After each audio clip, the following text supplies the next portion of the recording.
Good morning. No, sorry. Good afternoon, everyone. I am Brianna Rossett, the Office and Events Coordinator for the Small Business Center.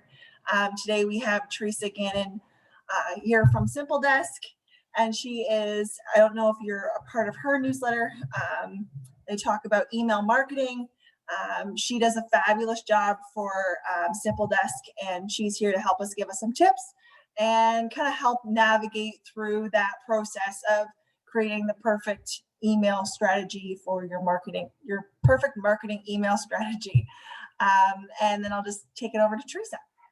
Perfect. Hi, everybody. As Brianna said, my name is Teresa, and I'm the head of marketing at Simple Desk.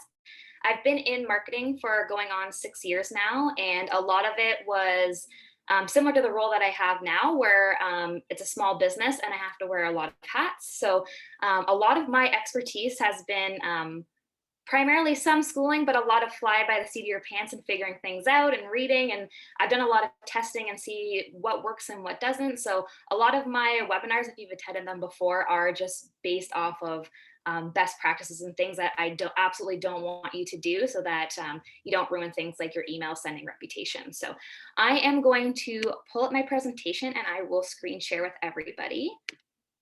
And if at any point in the meeting I am going too fast, just let me know. Brianna knows very well that when I get excited, I start talking really fast. So I'm going to try really hard not to do that today.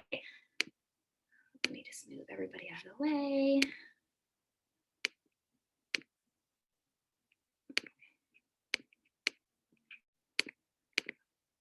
Let's see if I can get this to work. There we go. Okay, Brianna, can you see the screen okay? Everything's good? Okay.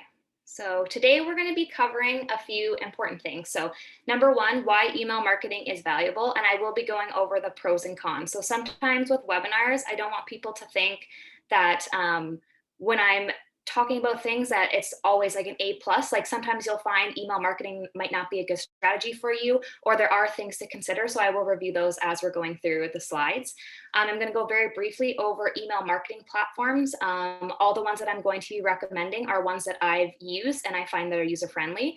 I will be going over best practices for creating emails, and not just creating like content, but more primarily focus on like the do's and don'ts, because you can write a really killer email that would do amazing if it got in front of your audience. But if you're not following the standard practices or adhering to all the rules, then that content is basically null and void. It doesn't matter. So I'm going to be going over a lot of rules to follow and things to keep in mind.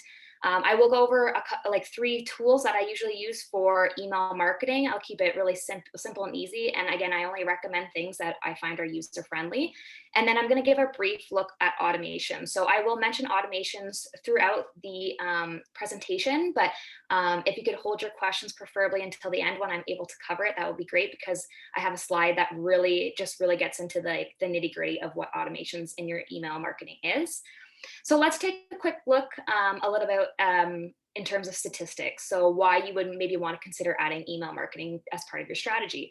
So currently there's 3.9 billion email users in the world, and by 2024, it's expected to reach 4.48 billion. So that's an incredible reach. Obviously, you wouldn't be reaching out to all those people, but that just shows you the volume of people who have an email and who are active with their email account.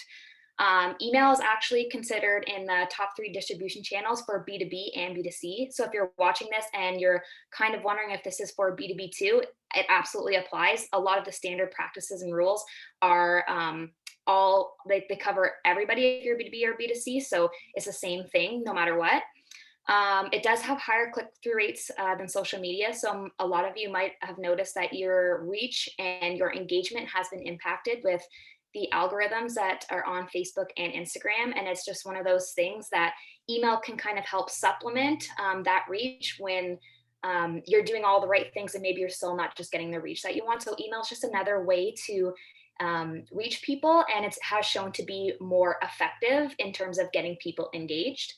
And in 2019, the average return on investment was $42 for every dollar spent on email marketing. So if you're following all the rules and you're doing it right, you're probably going to see a good return on investment. That's not to say that, like, for example, Brianna is subscribed to our email list. I do a lot of blogs, so like informing, kind of educating small businesses.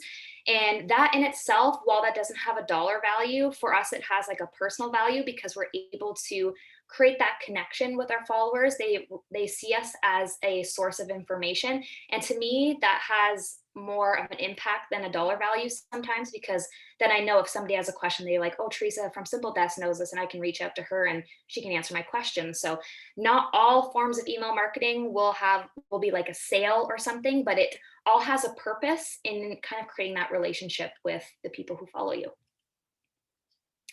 So why is it valuable? So number one, this is the thing that I was just talking about, is it helps you to build a relationship with your following and then also create a close-knit community. You should always approach it as a closed community, or you should think of it as a closed community, because it entices people to sign up for your offering. So if you're just saying sign up for my email list, some people are going to bite on that and some people aren't. But if you kind of phrase it as like it's a close-knit community, I send specific things to my email list that people on my social media don't get to see, then that's going to entice people more to sign up, because they're like, oh, I like your content, I don't want to miss out on a sale or something that you can offer me. You want to treat it as something special and a separate entity in and of itself, because it makes people want to sign up, and that's really what you want to do. People are really vying for everybody's attention on email, so give them something separate that you don't give social media or anybody else. And then by providing your followers with sales opportunities, information, you're basically filling in that relationship. It's not just about sales. So for us, we use it just for education and keeping our followers top of mind and engaging them. And that for us is really essential to creating those relationships. Because again, I have so many people after doing these blogs about certain topics that will email me and ask additional information or say, thank you so much, that really helped me. And that's valuable to me because now we're building a relationship. It allows you to keep top of mind with your consumers. So a lot of people do monitor their inbox. They may not always open their emails, but they will see your email come and be like, oh, an email from Simple Desk or an email from the Small Business Center. And I find, especially now with the algorithms being so complex on social media, you really want to make sure that you're emailing people, because again, that's just another way to keep top of mind and for them to see you. Whereas with the algorithm, they might not be seeing your posts because of the way you formatted and put something together. One thing that I love about email marketing, doesn't matter what kind of platform you decide to use, is that it provides you with invaluable and in-depth target market info. So any email platform that you decide to use will have very in-depth information about who is engaged with your email and what they look like. So it'll show you things like gender, age, location, how likely they are to engage.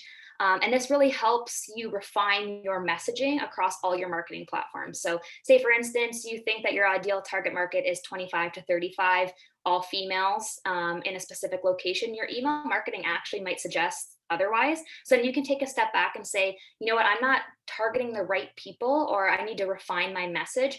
And that in and of itself, it's really powerful because, like I said, you can create like the best email marketing campaigns or the coolest social media campaigns, but unless you're reaching the right people who need to hear your message, then it does you absolutely no good.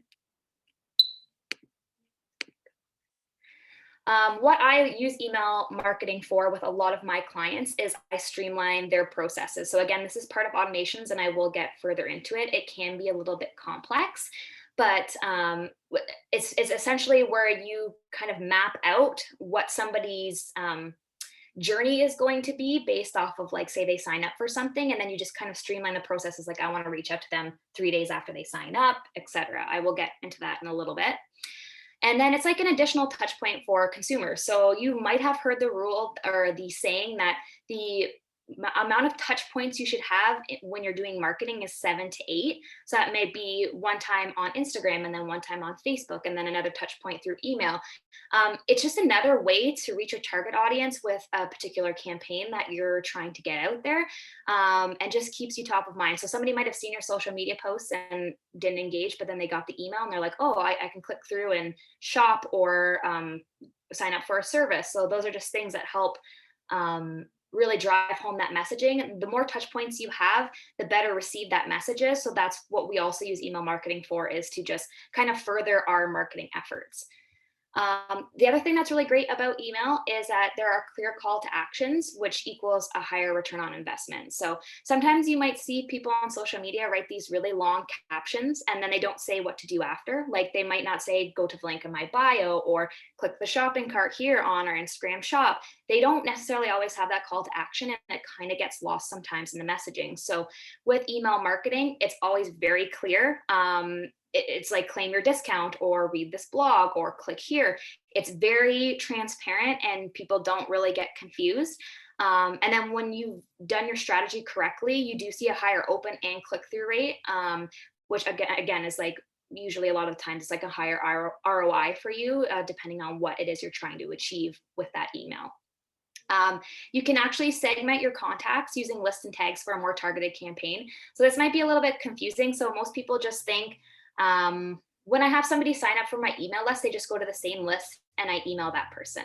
But when you segment, which is basically like assigning them to a separate list or adding a tag to their account when they sign up onto your whatever platform you're using, it creates for more refined targeting. So you can send out a sale to 400 people on your newsletter list, and it could be about something specific, but if only like 10 people are interested in that, you're not going to see as high of an open and a click rate. That's why we recommend segmenting, because while you may only be emailing that particular segment of 10 people, you know that those 10 people are interested in that particular topic or whatever it is you're trying to email to them, and you're going to see a higher open and click-through rate because you're actually really giving them the content that they want.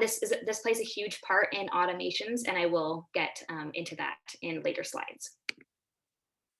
So what are some of the cons? So again, I'm always big when I'm talking about marketing tips or sharing marketing tips that just because it exists doesn't mean that it's right for you. So it's totally okay to try something and follow the best practices and put something together and it doesn't work for your business. That's okay. There's nothing wrong with trying and seeing how something does. Email marketing is not for everybody depending on what you offer. So here's a few things to consider as you're kind of moving forward in figuring out if it's right for you. So email marketing platforms can be expensive depending on what you need them for. So it's always really good to start small. So if you start with a MailChimp account and you've got the basic and you just want to send emails out, that's totally fine. But if you want to do more automations or like segmenting or like abandoned cart automations, then you really want to have something that's a little bit more, that can do a little bit more, and then you'll have to pay more for that service.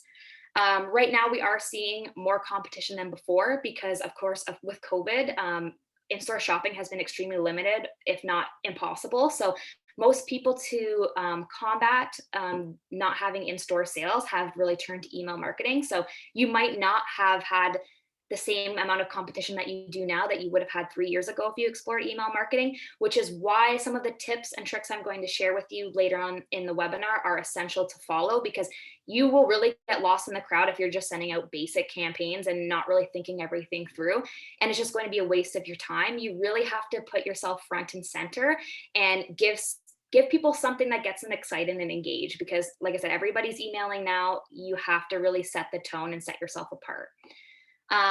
Sometimes people, when I'm talking to like small business owners, they're like, I just want to get it done and I want to get it done right. And I can understand that. But with marketing, if you've done any kind of marketing ever, you need to test and then analyze the data and then tweak as needed. So if you don't have the time to do that, I don't normally recommend starting it until you do have some time, because you're going to have to send out a couple of campaigns. You're going to have to wait for the data to come in. I usually say a couple of days to a week. And then you're going to have to step back and analyze that and say, okay, this did really well, or this didn't do really well. And what could the reason be?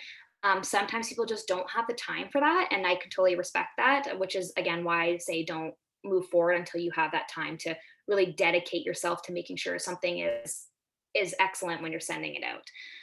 And it can also be hard to grow your email list right away. People are, like I said, people are being bombarded with emails all the time. They might not want to get more, so you have to show them why they want to be a part of your email list. So you really have got to put the work in. You've got to say, you've really got to put that message front and center, like create a freebie or create an opt-in or do different things to get people engaged. Especially if you're smaller brand, you really have to work to grow those numbers. It does take work. So it's not something that everybody's ready for.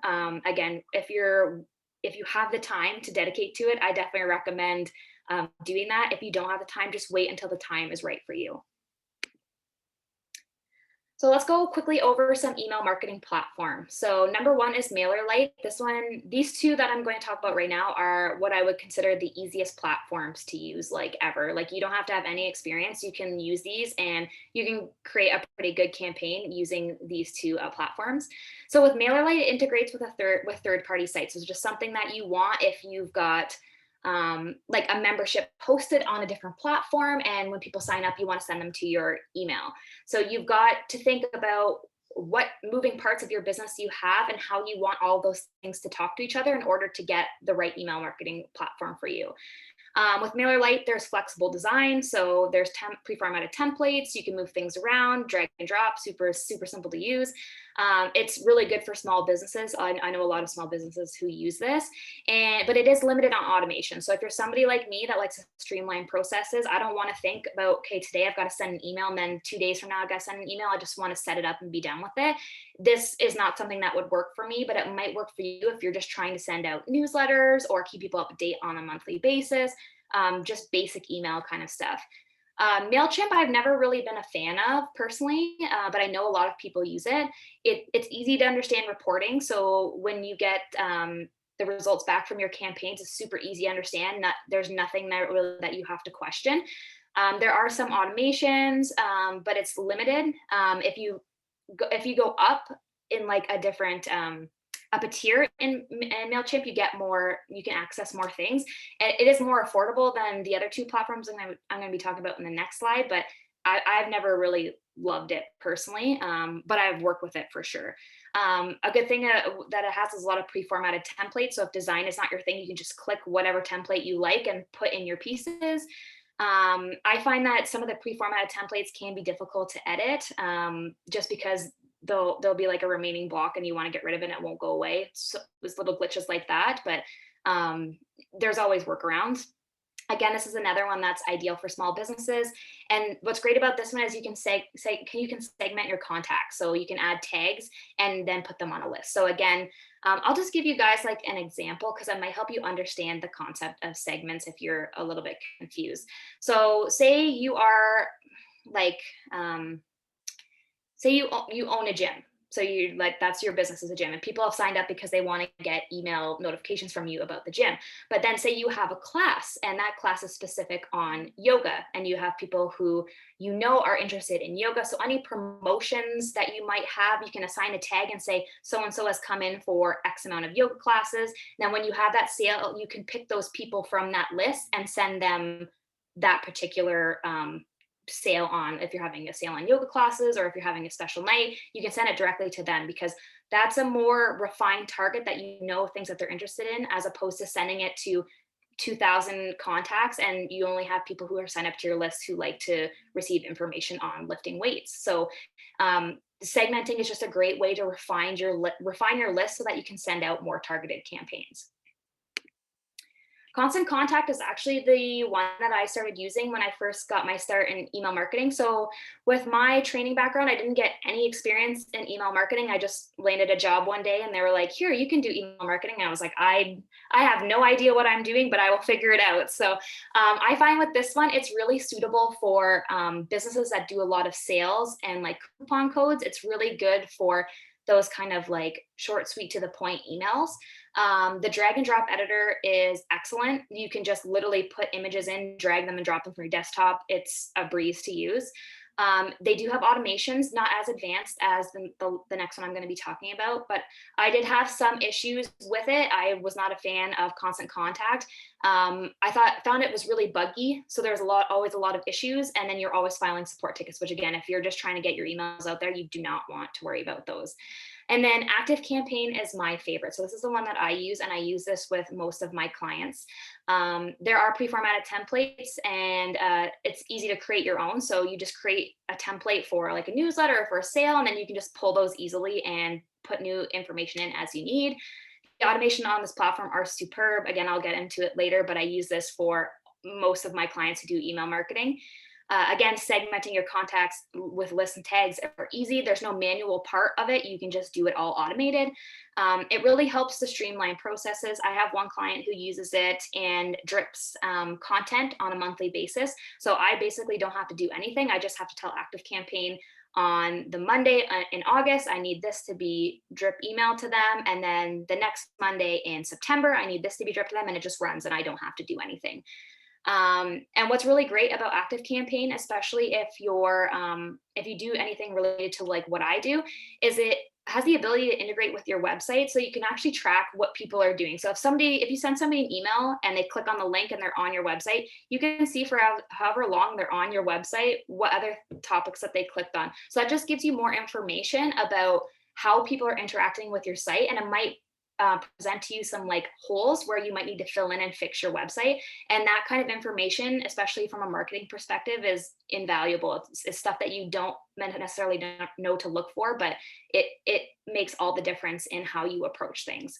The other thing that I love about this is you can create forms directly on the platform. So you don't have to have Jotform. You don't have to have any kind of forms like that. You can just create a form in ActiveCampaign and either embed it into a web page or just link it in a blog. It's really that simple.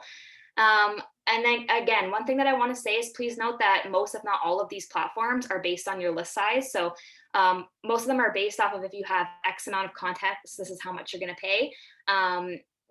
You can't work around that. It's just the way that it goes. The more contacts you have, the more expensive it's going to be for you. Unfortunately, it's just the way it works. So let's get into a little bit about best practices for email marketing. So a lot of what I'm going to be talking about today is best practices, because like I said, you can write a good email, but that doesn't matter if you're creating some like what we call sins of marketing. Like if you're just not doing the right thing, you could just really kill your email list right off the hop. So number one, your ratio should be 50% text and 50% images. So why do I say that? So some people do HTML coding for their emails. Not everybody has the browser that will support that. If you were working it doesn't make any sense to spend all that time formatting in HTML, which if you know code is very difficult, worrying about the fonts being right and the size being right. If somebody's browser is just going to be like, I cannot read this, I can't present this to you in a way that the person intended, then what's the point of doing it in HTML? It's just a complete waste of your time. And then I also say, do not do an email that's like one big image. I see people who create like a text email or like an image email and then just write their points on top of the image. If you've ever gotten an email and it says the little warning sign at the top where it says, we don't know if this image is safe, click here to show the image. Some people honestly do not know how to press that button to show the image. So it might just show up as a blank email for them. At least with a 50% text and a 50% image ratio, something's going to show up. It's not just going to be blank or a bunch of code. So you want to make sure it's accessible for everybody. So just my general rule of thumb is 50% text, 50% image if you're going to be filling a lot of images in. I personally like just the header image with a little bit of text and a clear call to action. That's what I do, but everybody's different.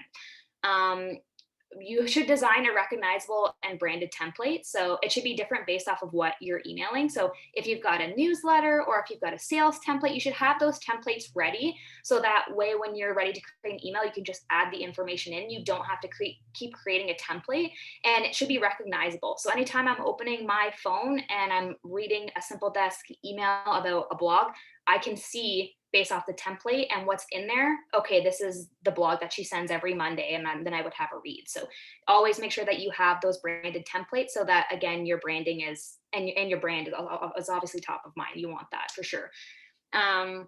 Try to keep things short and sweet and be as direct as possible with your call to action. So I will give you an example. I work with a client who puts some of her information in a weekly Chamber of Commerce email, and I had the individual who sets up the email send it to me so that I can see how it looks, and then if I have to tweak anything for my client, then I can. Like, the email was so long, I had to click in the bottom of the email to take me to a new web page so I could load the entire, because it was just scrolling. It was just scrolling nonstop. Nobody is going to read that. And if you've got something like really important right in the middle of the email, chances are they're not going to see that because they see how long it is and they're like, yep, I don't have time for that. I'm going to get out. It needs to be short and sweet to the point. If they have to constantly scroll, they're just not. And then you have a good likelihood, if you could keep sending emails like that, they're going to unsubscribe and not want to see your content. Number one thing that I ask people to do is, if you've got somebody signing up for your email list and it's the very first time, send them a thank you email for signing up and then ask them to whitelist your email. So whitelisting basically means, can you please, like, if you've got this email, if you see Teresa@simpledesk.ca, let your email browser know that this is an okay person to send, like, for me to receive information from, or else it's going to go in junk. Like, Outlook is really bad for that. It will automatically mark everything as junk. So if they whitelist you, they're going to see everything right in their inbox, and you don't have to worry about that message getting lost in translation. And another big one is set up a double opt-in. So if you don't do this, it's breaking a pretty big rule of email marketing. It's actually illegal to email someone without their consent. So a double opt-in is just a way to confirm that somebody actually wants to receive email marketing from somebody. So you may have been like at a trade show and signed up for something and it required your email. If I was that business, I can't legally put your information into a platform and email you right away. I have to send you something that says like opt in, or add it on the ballot and say, do you want to receive further email communications? And if they check no, you cannot email them. If you're just going to put them into your platform and email them, that's very illegal. And if like you don't want to do that, that will like basically ruin your ability to send emails, and it's just not a good scene. So most email platforms have an option to set up your double opt-in, which is just a confirmation of wanting to do it. And it takes literally seconds. They click on a button, it says thank you for confirming, and then they're on your list for good until they decide that they want to not be on there. Then make your call to action easy and exciting. So don't beat around the bush, just say what it is that you want to say. It should be exciting. It should be engaging. It shouldn't be confusing or unmotivating. Like, I don't want to open up a 50% off email and have it just be like 50% off. Like, okay, but what does that include? Like, give me some more information, get me excited, because then I'm going to be like, okay, 50% off. I'll look at the email, I'll engage with it, and I'll take the call to action that you want. If you're just beating around the bush, it's a waste of time, and you're going to get high unsubscribes again, which you don't want. And then your call to action should always be above the cut. So what the cut is if you're looking at something on your phone or your desktop, if you have to scroll down that email, that's under the cut. So you don't want your call to action or what's drawing people in to be below that, because really people's attention spans now are so limited with with endless scrolling. They want everything front and center. So put your call to action above the cut. Even if the button for it is under the cut, your headline or whatever you want them to do should be front and center. So again, another best practice is, again, segment your contacts if your software allows it to. This is essential for targeted campaigns. It's better to send out to a smaller, more refined list for a specific subject to see a bigger ROI than it is to just email a general list. When it comes to your subject line, there are a few things that you want to note. Do not use all caps, because most emails read that as spam, and you will go into junk. Keep it 6 to 60 characters if you can. The longer it is, again, it's going to be flagged as spam, and it's just not engaging. Subject lines with numbers, in my experience, with numbers and urgency. So like an urgent, like you only have 5 days left or something like that. And the word you perform better. And I've had success with this in multiple departments, like in my time in doing marketing.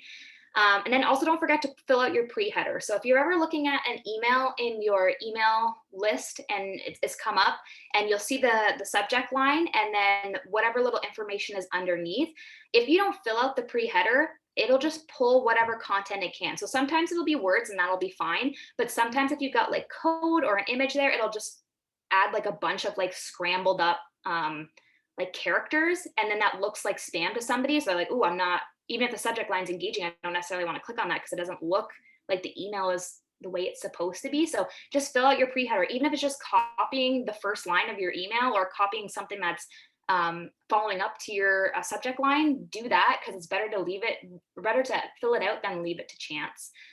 Another big thing that I always say to people is design it for mobile. So if you are designing and you're just designing it for desktop, it is not going to look how it's supposed to look on mobile. Mobile has different formats, different standards for how you put things together. You should always be looking at how it looks on a mobile. And with ActiveCampaign, you can actually switch between mobile and desktop so you can see how they look. But you can also just send a test to yourself and look at it. And if you're like, oh, that didn't go where I want it to go, or it's not, it doesn't look level, or it's hard to read, then these are things that you all want to know because most people do access their email on their phone nowadays. So if it looks terrible, you're going to lose them. With ActiveCampaign, I think with MailChimp as well, there's a specific code that you can use to personalize. So you'll be like, if they filled out stuff like their name, there's a code that you can put in there. It says, hey, Teresa, how's your Monday? Like those kinds of things. When you feel like a personal connection or you see your name there, it's more engaging and it's more friendly. I always recommend doing that if your email platform allows. It's just a great way, again, to keep building those connections, and it makes you feel like somebody is talking to you. Like even for me, as somebody who uses this as a standard practice, when I get emails and my name is personalized, I know it's a strategy, but I still feel that connection to that brand. Like, oh, I put my name in there. So it doesn't hurt to do that. And the code's literally just a copy and paste, and it'll auto-populate based on who it sends to. Add social media, keep your captions short and sweet. So don't make things really long. Add social media buttons to the bottom of your email if you can. Depends on the platform, but just make sure that those are on there. I actually recommend building that into the template so that you don't have to constantly be adding your links. It's just there. Make sure that you have the unsubscribe info and your address in the bottom footer of the email.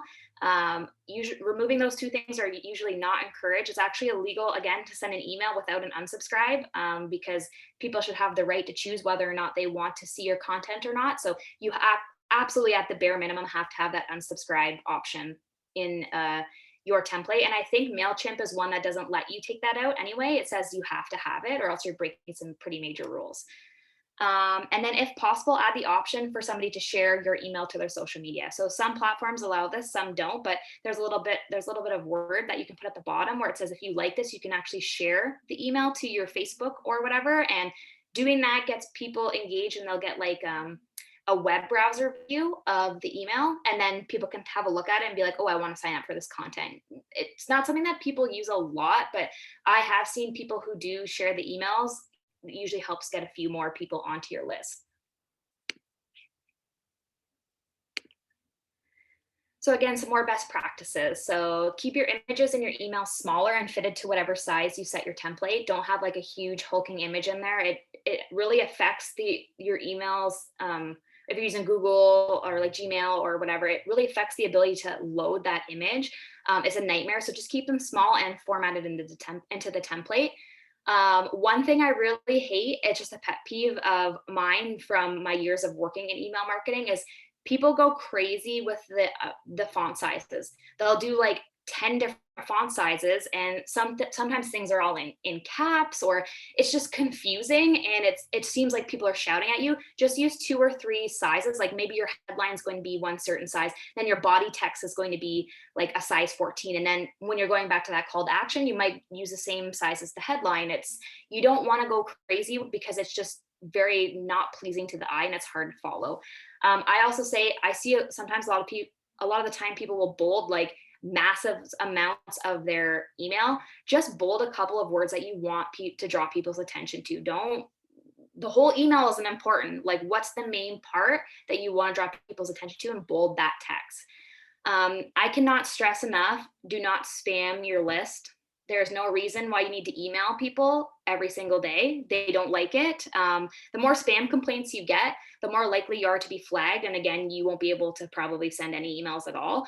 But it's a strategy. You don't want to send emails nonstop, because you basically what you're going to do, and I've had this experience with a client where I've come on board and they've basically spammed their email list to death. So whenever you send an email, even if it's a really good email, people are like, I got like 10 emails from this lady last week and I don't want to open. I don't care to.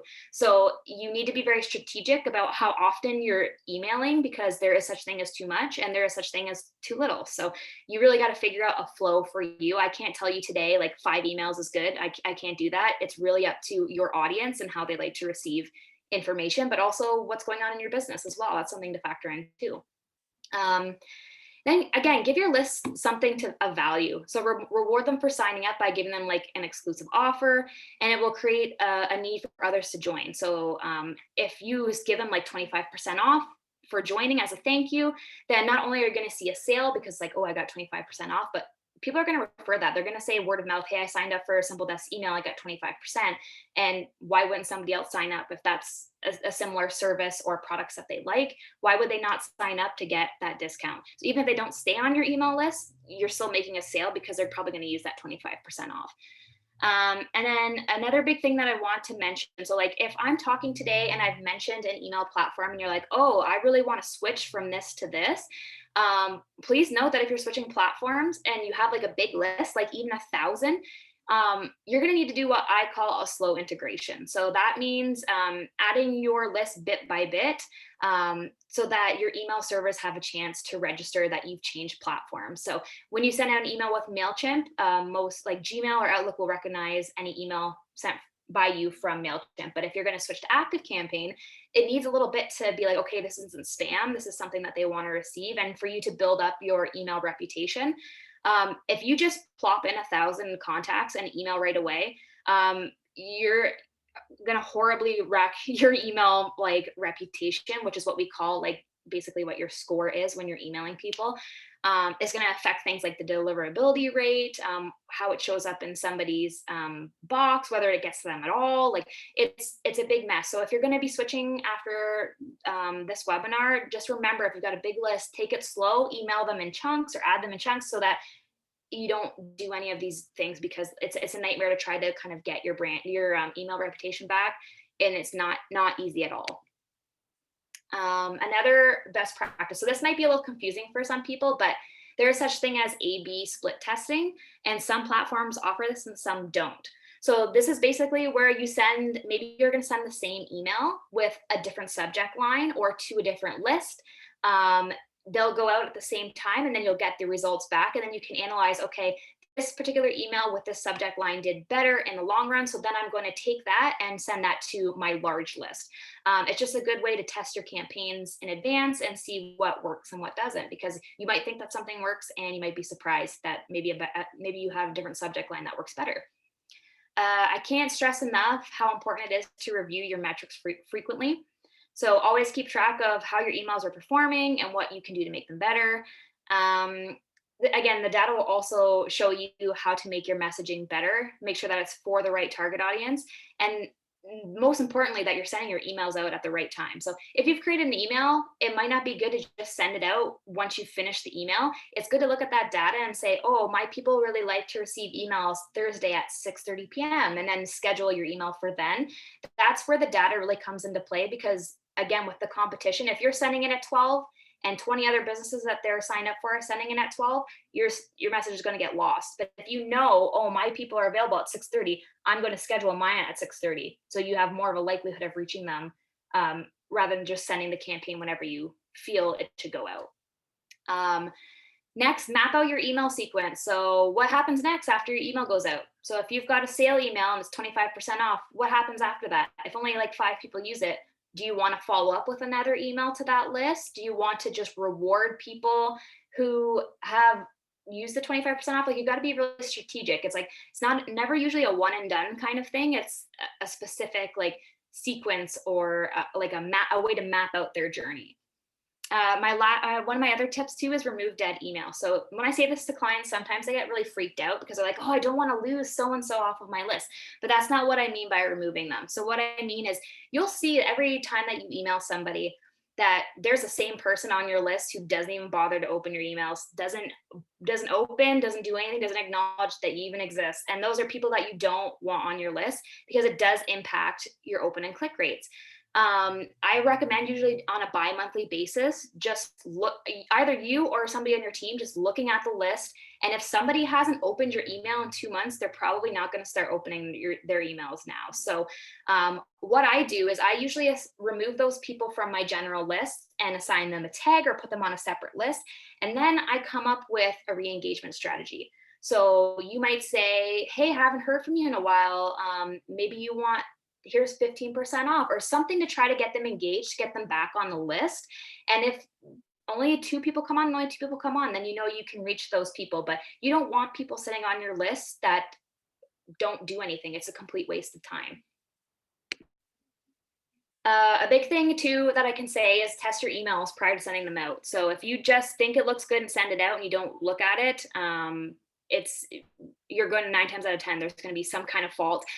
Test your links. Text how everything looks on a desktop versus a mobile. And if everything looks good, then go ahead and schedule it. Don't just create it and schedule it. You need to be really, like looking at everything, because if something doesn't look right or doesn't work, then you're losing out on leads and you don't want that to happen. Automate your email sequences if you can. I will again get into this later, but this is really where you map out like literally every facet of your business and set up a targeted sequence to deliver the information. So it's a lot more complex, and I'd be 100% willing to talk to anybody who would be interested in automating, but it can be complex. So I'm just kind of going to try to like give you like the Cliff Notes version of it so you can understand. And then if anybody wants to email me after and talk about it, I'd be more than happy to answer any questions. Make your emails accessible. So don't use tiny fonts because somebody might be hard to cite, might be hard for them to read. You want everybody to be able to access the information.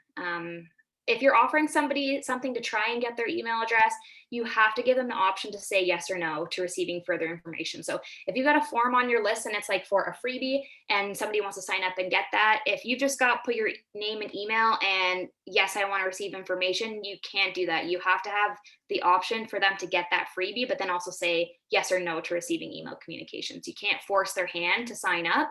You just don't want to do that. One thing that I always ask people, because small businesses say to me, I want to grow my list. I want to have 400. I want to have 1,000. I want to have 1,500. Then I ask them why they want to have that big of amount. And then 9 times out of 10 is like, well, it sounds pretty good when you say I have a 1,500 list. Like I've got a general list that I can email 1,500 people. But for me, email marketing is quality over quantity. I would much rather 50 engaged people on my list than 1,500 people who maybe sometimes open my emails or sometimes engage, because you're going to have significantly low open and click rates. So it's not about the numbers. It's about getting those people that you really want on your email list engaged and interacting with your email and responding to things, because then you're going to see an ROI. You just sending things off to 1,500 plus people, you're not going to hit the mark unless those 1,500 people are 100% dedicated to receiving your information and engaging with it. So I always say to people, don't focus on the numbers, don't focus on how many people on your list, focus on your open and click rates and how people are engaging in your ROI. Those are the important information that you want to look at, and not how big your email list is. And the same goes for the number of emails you send. Don't worry about I got to send 15 emails this month. Map out every little angle of your business. Sometimes you might only need to send 1 email, or sometimes you might want to send 2 just as a follow-up. There's not a set number of emails that you have to do, but I do know from experience that just hammering people with emails, high unsubscribe rate, it's going to affect everything. So don't do that. And create a nurture sequence. So this, you don't necessarily need to have an automating email marketing software for this. A nurture sequence, basically, to describe it to you, is if somebody signs up for something, like signs up for your list, maybe you want to email them 2 more times after that and just be like, hey, Teresa, I saw that you signed up for this. If you're interested, here's something else that I offer that kind of aligns with that. And then if they take the bait, you might want to say, oh, now here's 15% off, or like, here's something that made me think of you, like that's in relation to like whatever it is that you're selling. And there's different ways to nurture. Like, so if somebody doesn't open that second email, what are you going to do to target them again and try to get them engaged? So there's different ways to nurture your email. And you will find as you do that, the people who want to stick it out and receive information will, and the people who don't will unsubscribe. And that's okay. Because again, you want to have the most qualified leads on your list, not just a big number. So this is my favorite tool to use. This is my secret weapon, and I'm really excited to share it with everybody because I think it's a game changer. This is subjectline.com. So you put your subject line in here and you press evaluate, and it'll tell you exactly what is wrong or what's right with your subject line. So subject lines are the most important thing to factor in sometimes, because that's the first thing that people see in their inbox. So if your subject line is boring or not engaging, they're probably not going to open your email. So the subject line is really where you capture people's attention. With this tool, I don't do any email subject lines that is under 90 out of 100, because I know that that's like a really good subject line, but it'll tell you like, we deducted 5 points because you use this, or you used all caps, or they'll say we gave you plus 6 points because you used the word you, or there was a sense of urgency, or this was a really good email. Like, it'll tell you what's wrong with it, so that way you don't keep sending good emails with crappy subject lines, because if the subject line's not engaging, they're not going to click through. So that's just something, this is a tool that I love to use, and that's subjectline.com. I think the only thing that you have to do really is just put your email in there, and they'll send you like an email marketing calendar too, where it says these are really good days to send emails and these are really bad days, and that's based off of like worldwide data.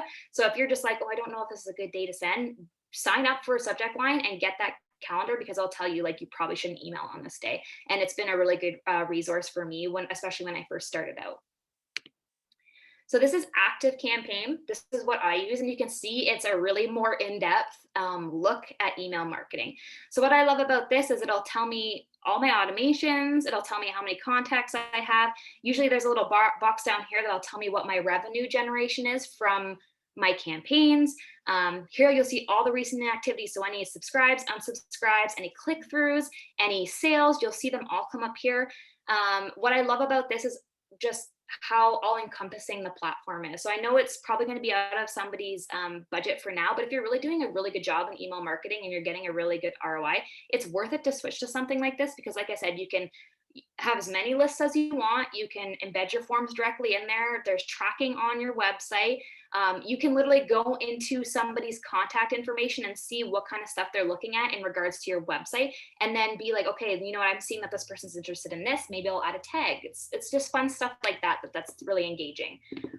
Of course, I'm going to go over this one really briefly. It's just Canva. If you are not a design person, Canva has a ton of email headers that you can use and just pull out, put your brand colors in, put your information in, your pictures in, whatever you need. It literally creates headlines in minutes. Like, it's so easy to use. I personally stopped using this a while ago, but for getting my start, I found it really helpful.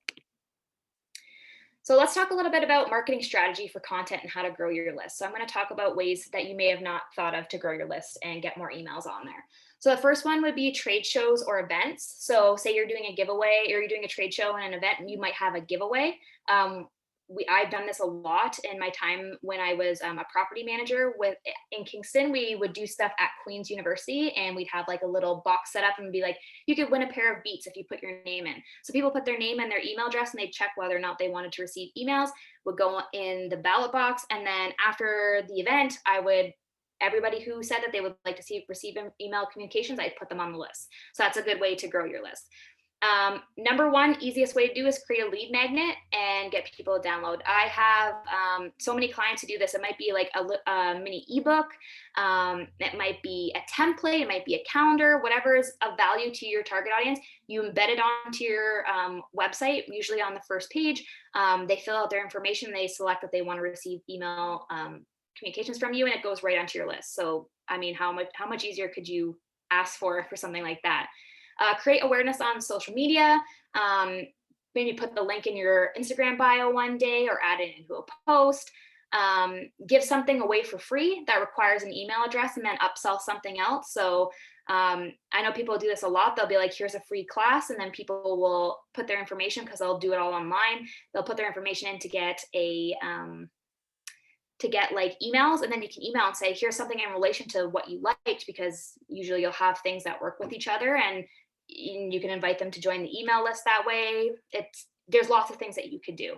You can create a newsletter and get people excited about the content. So I personally send blogs that direct people back to the website, because at the end of the day, you want people on your website to kind of have a look. And then create a mix of content for your email. So don't just have the same thing. Do sales, coupons, discounts, newsletters, blogs, anything you can think of to email, do it. If it's going to be engaging to your people, then why not do it? Add an opt-in link in your e-signature for work. So anytime that you're emailing somebody, maybe have a little link to sign up for your newsletter. Promote an online contest where there might be a form. I did this quite frequently when I worked in the publishing industry.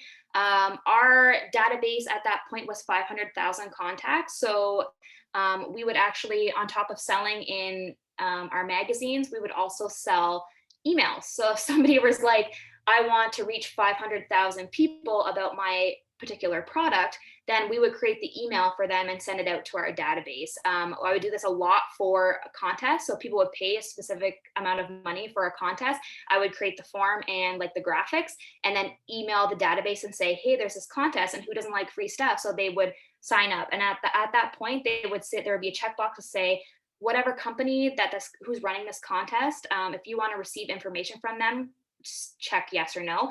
And then those people would get that email list. So it was kind of a B2B kind of thing, but it helped grow other people's lists by leveraging our own, which is something a lot of businesses do in terms of collaboration. And then use the call to action button on top of your Facebook business page. So if you look on your business page in the header, there's a little button. It says you can pick the call to action. If you wanted to be signed up to my newsletter, then you can do that. I'm not a big fan of pop-ups personally, but you can add a pop-up saying subscribe to the website. It does work for people. I just think that they're annoying, but that's probably my age demographic. You can embed your email sign-up form on the first page of your website. And when it comes to strategy, I really just say like plan things out. If you're doing weekly, monthly, bi-monthly, if that's what you're doing, always do it on the same day around the same time so that they expect it and they get used to the frequency. I send my blogs out every Monday at 5:55, and it's usually, unless we don't have a blog that day because we might have been really busy, it's consistent, right? And people like consistency. And then you really want to, again, be looking at whatever that data is telling you for the email. So if you look in your email campaign, you had a sale, somebody clicked through, but they didn't actually follow through. What are you going to do? Are you going to email them? Or are you just going to leave it? Like, what would you like for the follow-up to be, if anything? Because it could be that they just need another little push to make that sale. So what's the most effective way to reach out to them again? Map out every email that you want to send in a 3 to 6 month period. I would just consider follow-ups, number of times you want to reach out. Put yourself in the customer's shoes. Like, how much is too much? How much is too little? If you're on the fence about something, how would you like to be reached out to say, do you want to use this 25% offer or whatever it is that you're offering? Really kind of put yourself in their shoes and figure out what works in terms of strategy.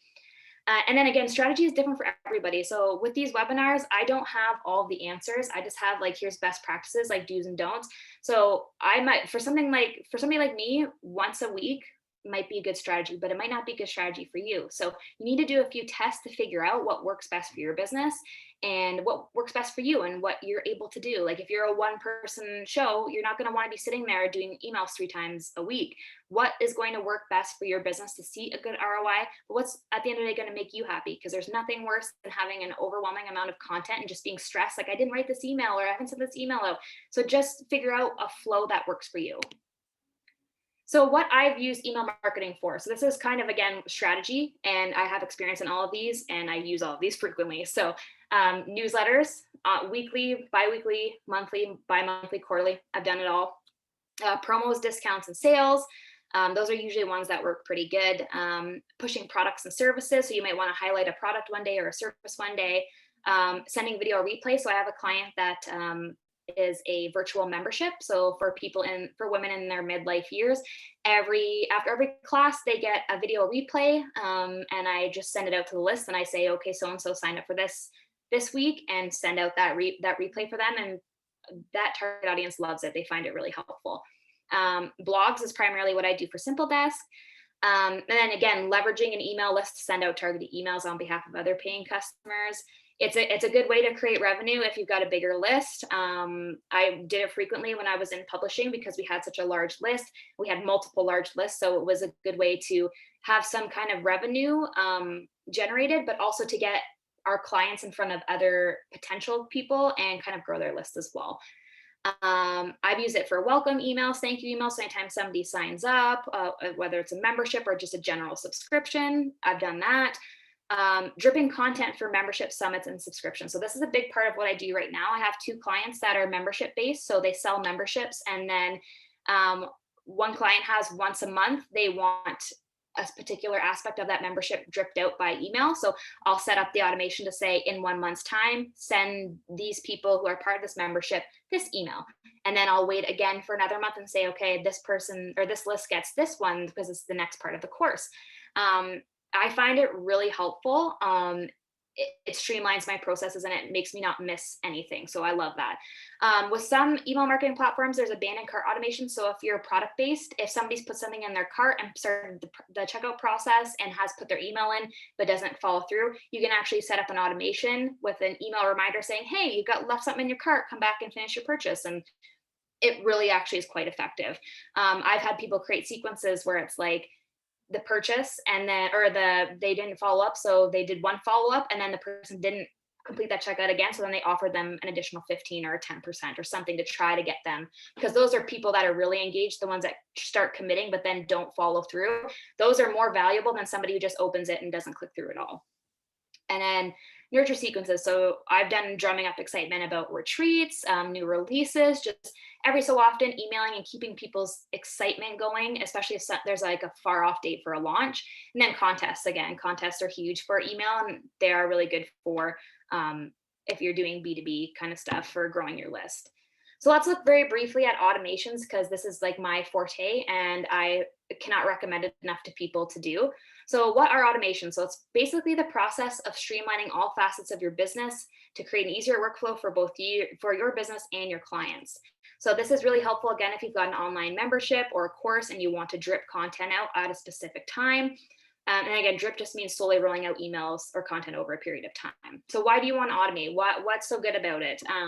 Automating everything that you can via email ensures that you don't drop the ball. So I've had, with being a small business owner or working in a small setting, you wear a lot of hats and it's very easy to get distracted by one thing and then be like, oh my gosh, I totally forgot to send that person an email. I forgot to send this out and this was the due date and I told people I was going to send that out. And when you don't meet promised deadlines, it looks really poor on your business. Like you can't even follow up. You want people to feel important and special. So remembering to send them stuff when you told them that you would is very important. You don't drop the ball with automations. It makes your life a lot easier. And there's only so much time in a day. You know what I mean? Your team might be smaller. It's so easy to lose a lead. If you streamline it, you don't have to think about it. You just let it run.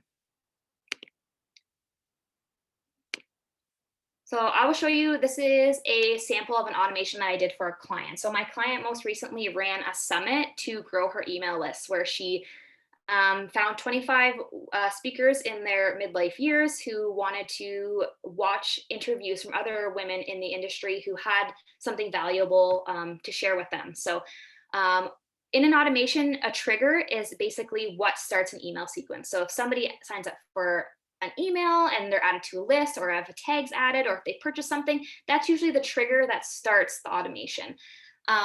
Here you can see that there's goals and wait time. So when somebody signs up for her summit, they automatically got a tag applied to them through the third party that we were hosting that summit on. So that pushes them down to the funnel. They get an email saying, thank you for your purchase, or thank you for signing up. Here's how the summit's going to go, because it was a pre-rollout. It was like 2 weeks before the summit even began. Then they get dropped. Once the email gets dropped to them, then they get put in a goal. So a goal or a wait time is basically, I don't want them to receive this first email until a specific date or a specific time happens. This started off as a nurture sequence, so just keeping people interested as we're promoting and getting more people in. What's great about the goals, as opposed to just waiting a week or waiting a couple of days, is that a goal basically says, like, if somebody were to come in here very last day, they're not going to get all of the emails that they miss. As soon as a day and a time hits, that's a goal, they'll just jump down to wherever they need to be. So you don't have to worry about moving people in, making sure they're getting any of the right emails, just pushes them down where they need to go.